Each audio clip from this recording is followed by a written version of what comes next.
Hello, my fellow seekers. Welcome to Into the Work, therapy for empaths, seekers, and the intuitively driven, where you have front row seats to therapy sessions and expert interviews that will help you define the important work that you're here to do. So I guess you actually have something better than front row seats. You practically have a seat on my couch. That's right, you will have unrestricted access to actual sessions with real people, exploring real life issues. You will continue to be inspired by powerful conversations with experts and healers that might just share exactly what it is that you need to hear to get unstuck. I am Michelle Poverman. I am a recovering people pleaser and former anxiety-driven empath, turned now mostly grounded psychotherapist and intuitive coach. I have been helping people for almost 20 years manage their limiting beliefs and anxiety to finally stop the self-sabotage and step into their gifts.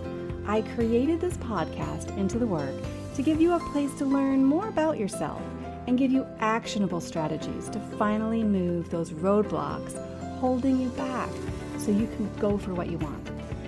Above all else, my hope is that this podcast is a catalyst for your awakening. If you're listening, you've already taken a step towards getting off of autopilot, and our next steps together will be taken episode by episode, waking you up to the possibilities, the new ways of thinking and being, so that you can stretch into that next level of your story. The spark has already been lit, and my friend, this is a journey from spark to brilliance. So together, let's light a fire.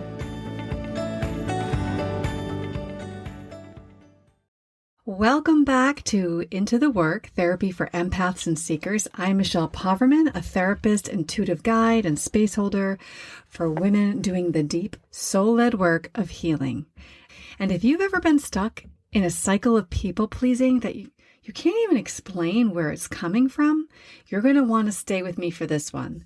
Because today we are talking about the legacy of people-pleasing, not just your personal tendency to overgive and say yes when you mean no, but the generational pattern of self-abandonment that you may have inherited, absorbed, and unconsciously repeated. Because here is the truth. People-pleasing isn't necessarily always your fault. Many times we see that people-pleasing is inherited. And so where people-pleasing really begins, if you grew up in a household where love was conditional, where emotions were silenced, or sacrifice was praised, then you may have learned very early on that your worth was tied to how well you met others' needs. And perhaps you watched your mother gave up everything for everyone else. Perhaps you watched the women in your family. Maybe they shrank. Maybe they silenced themselves. Maybe they smoothed things over to keep the peace.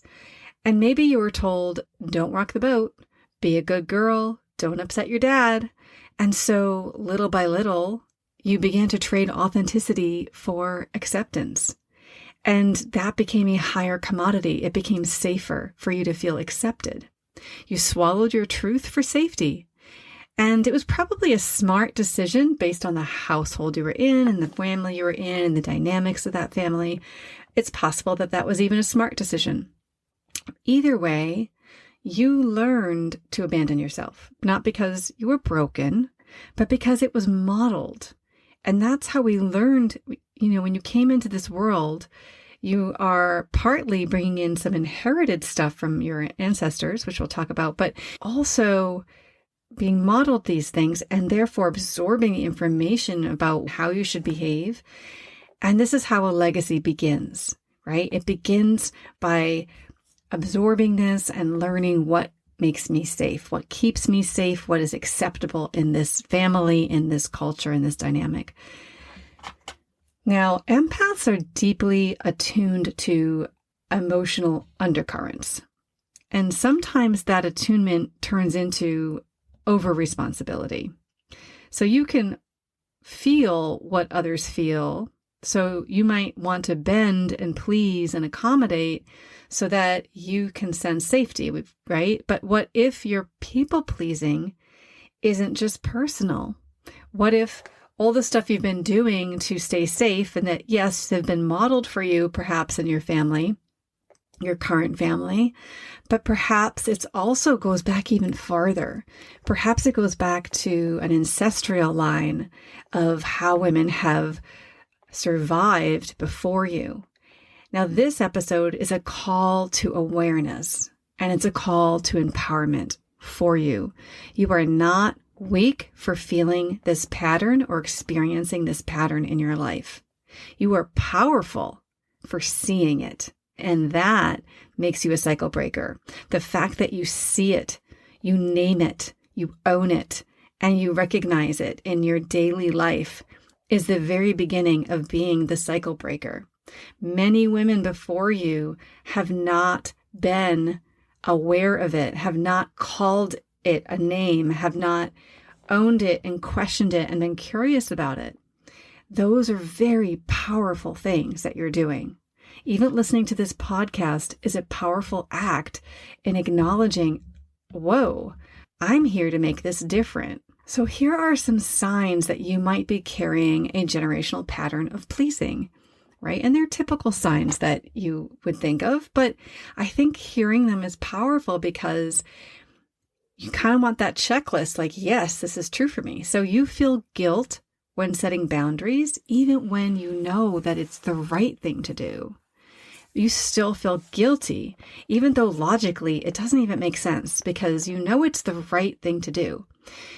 You maybe hear your mother or your grandmother's voice in your head when you say no. Some of us have that so distinctly, where perhaps you were reprimanded or even shamed in your family for putting yourself first or, asking for what you needed when it was maybe inconvenient for other people. And I'm thinking right now of a client of mine in the past, and she was Italian, and she had this Italian grandmother who lived and breathed to cook for her family. And she was a client of mine, and so we were processing her people-pleasing stuff that she had gotten in her family. And when she became gluten-free, and she was also really should be dairy-free, she had some significant health stuff around the gluten. And when she would bring it up to her grandmother would be so insulted, right? So it's like Thanksgiving time, she's trying to go back to her family, and she's trying to work out, how am I going to set boundaries around food, knowing it's the right thing to do, right? How crazy is it that she knows that eating that food is going to make her very sick. So it is absolutely the thing to do, is to set the boundary. However, she is dealing with somebody who does not understand that, who thinks it's all up in her head, who's being difficult or, is claiming that, are you saying my food makes you sick? Is that what you're trying to say to me? Right? There's such defenses deep within for this person. And there's a lot of controlling going on and other things. And so this person, even though it's right, is having anxiety about simply saying, that's going to make me very sick. Unfortunately, I can't eat it. And so we came up with ways in which, to coax the question and to ask the question. It was a nail biter for her. She literally was really anxious about going home. She cares a lot about her family. She cares a lot about her grandmother and what her grandmother thinks. And she had to learn how to say, I love your cooking so much that it's literally depressing to me that I can't eat it. I'm very sad over this. You cooking for me is part of a meaningful, relationship that I have with you. And I feel really sad that I can't have that. And she had to learn how to express to her grandmother that there's loss on her end, so her grandmother could understand that, yes, okay, her grandmother is still important to her, right? And that the cooking was important to her. And she found a way in to ask the question. But my point of sharing this with you are these generational patterns, right, that go on. And I'm sure, because I know that, with her mother and the other people in their lives, that their aunts and everybody else, all were tiptoeing and doing similar dances. And there's a lot of people pleasing going on. And therefore, she was being a cycle breaker. she's breaking the cycle. She's saying, I'm not going to do these things any longer that aren't good for me. And I'm going to use my voice, but I'm going to learn how to do it with grace. I'm going to learn how to do it with compassion, but I'm going to do it right as best I can, but I'm going to do it. And so perhaps also you have some overfunctioning in your relationships, and maybe you are more accustomed to under-identifying your own needs because you overfunction so much. So you're really clear about what everybody else needs. When you look around your family or your friends, you know what everybody needs. You're like, he needs this, he needs this, he needs this. I'll pack this, I'll do this. But when it comes for you, it's like, sometimes, when getting answers about what I want or what I need is difficult.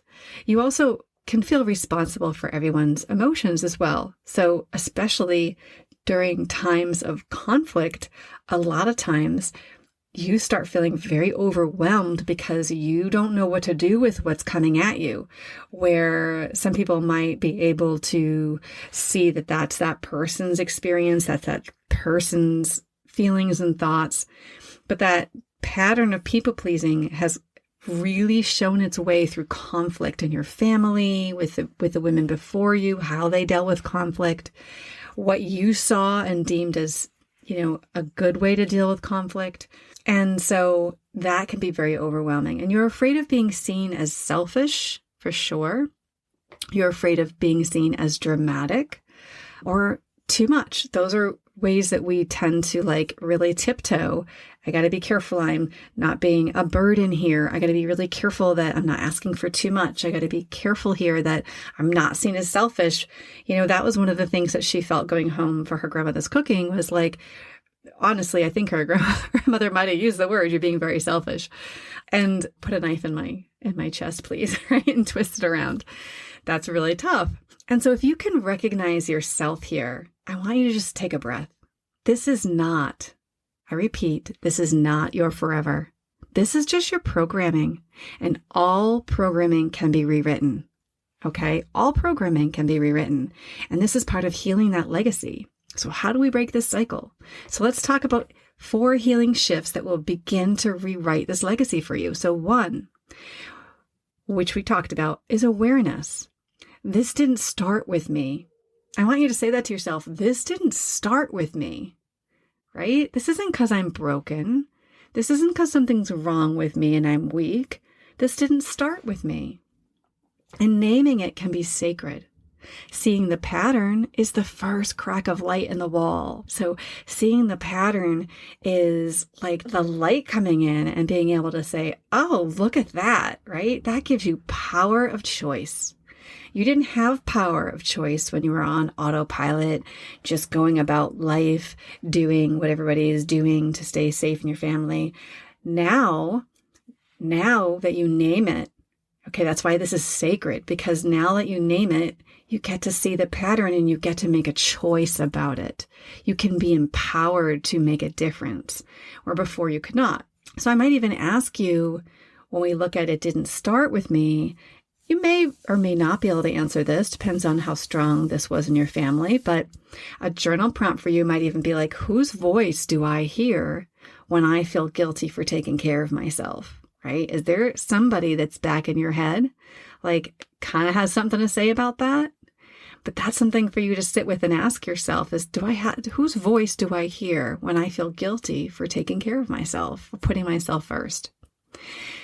The second piece that I want to talk about is the permission that you are allowed to choose yourself. I want you to say to yourself right now, whether you're driving, walking, however you're listening to this, I want you to say to yourself out loud, I'm allowed to choose myself. Even if your ancestors couldn't, you can. Your healing doesn't betray them, it liberates them. And let me just speak to that for a second, okay? I do something called emotion code, which you may or may not know. And in that process, we are removing and healing trapped emotions in the body. And within that, we muscle test out when something is ancestral. And I'm telling you how powerful this is, that when we clear something for the ancestral line, so let's say there's an emotion that's trapped in your body that's wreaking havoc, it's blocking you from moving forward, perhaps causing physical, emotional dis-ease, right? And so we are clearing this for perhaps your mom, perhaps her mom, perhaps it goes back 5 generations. It could be your father's generations behind him, but we can clear this for our ancestors, and it's powerful when it happens. And the other thing is they all show up. Everybody that's getting cleared is showing up, meaning really honestly, meaning that these spirits come in the room. They are literally showing up. Some of them have tears in their eyes. Sometimes they're overwhelmed by the clearing that's about to happen, because we are clearing karmic stuff for them that potentially, from our pea-sized perspective, I like to say our pea-sized perspective, we don't know everything. We might want to pretend like we do, but we don't. It's impossible. But I do believe that we are clearing this for others so that they don't have to actually carry it forward any longer. And so as a generational cycle breaker, I think you're doing the same.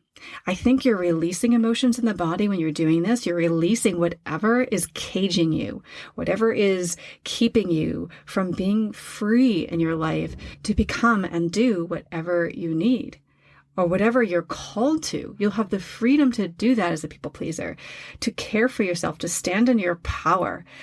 Getting rid of people pleasing is about stepping into personal power. And without that, we got nothing. Right? We're going to be stuck in our own self-sabotage, our addictions. We're going to get stuck in our own crap that constantly gets in our way. And so you have permission, my friend. Even if your ancestors couldn't, you can. Now that third piece is embodiment. I don't just know it, I practice it. Okay. That is that third step in truly healing this legacy. Creating shifts is not just saying it, but embodying it. Try small, consistent acts of self-advocacy. Say no without over-explaining it. Just do that this week. Say no, and you can give a quick little brief explanation as to why, that doesn't work for me. I'm so sorry. But don't go into why. Okay, that's another boundary that we need to start practicing. Let others be uncomfortable this week, right? It's not your job to make others comfortable. Imagine there's a fence around you. Imagine that everybody else is coming to the fence and you're going to the fence, and you're going to embody this. You're going to use your boundaries. You're going to use your words, and you're just going to say, I deliver what's mine on my side of the fence, and whatever they do with it on their side of the fence is their business. It's not my job to control it, to make sure it goes a certain way, they feel a certain way. That is going through their system, their ancestral shit, right? Their whole lifelong buildup of traumas and opinions and rules that they're following. We cannot possibly control that. We cannot. And that's silly to try.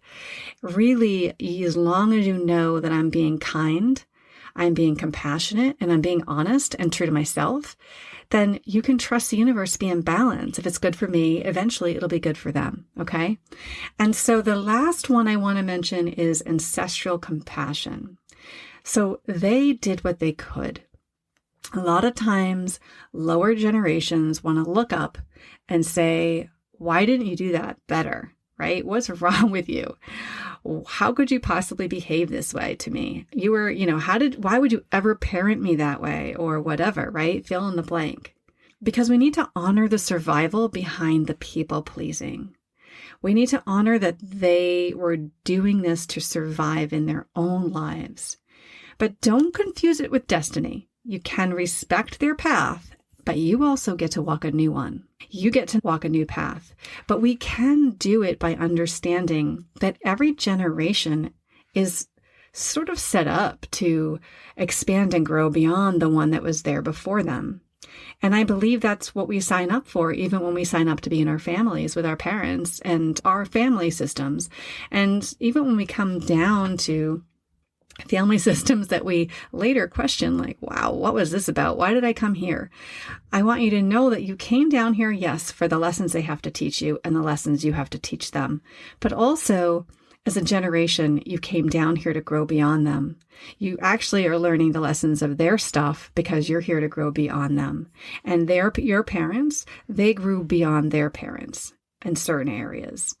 That's what the hope is. Sometimes there's stunted stuff due to addictions and substance and things. But our final reflection here, I want to say, is your lineage may have passed you the burden of self-abandonment, but your soul came here to put it down. Your job is not to pass this on any longer. So I'm going to say that again. Your lineage may have passed you the burden of self-abandonment, but your soul came here to put it down. It's not your job to carry it any longer. You are not here to be liked more than you are known. You are not here to sacrifice your light so others don't feel dimmed. I know some of you are doing that, right? We're afraid to shine. We're going to make others feel bad. You are here to live honestly, audaciously, and aligned with your truth. So let this be the generation where it ends, with grace, with courage, and with the deep love of the women who came before you. And there is a way to do that.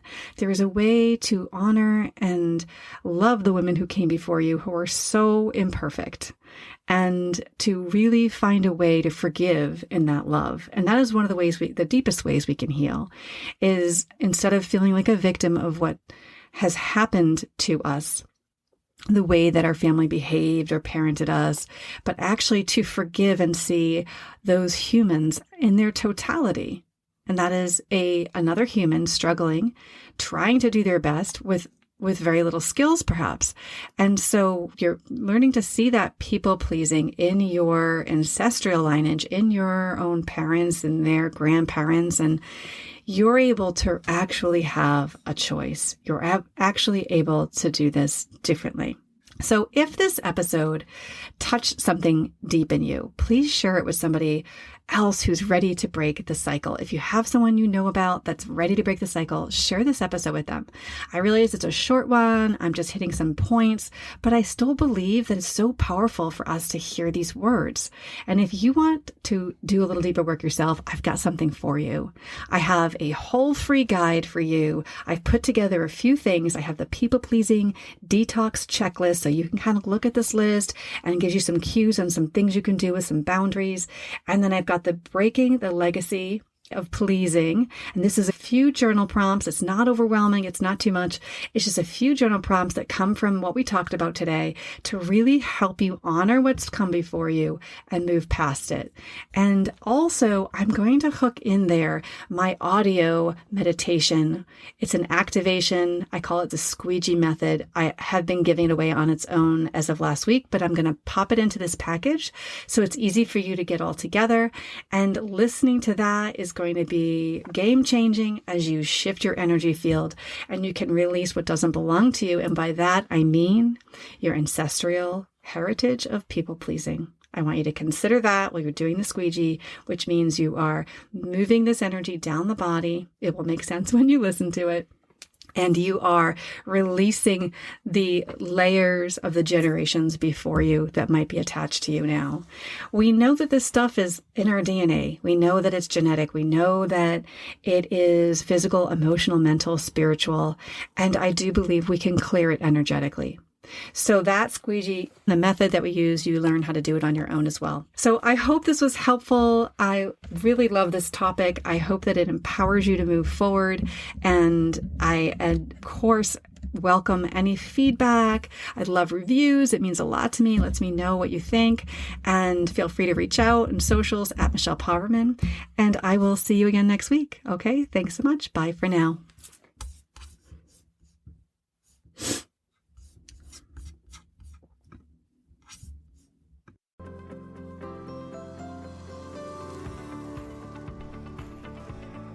Thank you for listening to Into the Work Therapy for Empaths and Seekers. Don't forget to grab your free gift, your Shadow Work Transformation Bundle at michellepoverman.com.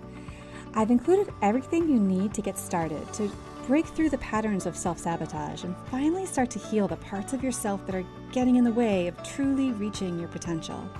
From a powerful meditation designed to help you meet and embrace your shadow self, to the guide that's full of curated prompts and important questions to support you on this journey. This really can be the work for you to unmask the root cause of all the issues you've been experiencing, honestly, and start to feel free to believe in yourself and go for what you want. The link for this free bundle is in the show notes. And if you like this episode, I would be so grateful if you could take a moment and rate, click and follow, and leave a review. Of course, you can always follow me on socials at Michelle Poverman. And keep in mind, as you embark on your journey from spark to brilliance, remember, the universe is always conspiring in favor of your awakening. Everything that's happening is in support of you lighting your own fire within. So until we meet again, may your path be well lit and your heart be guided. Shine bright, seekers. Until next time.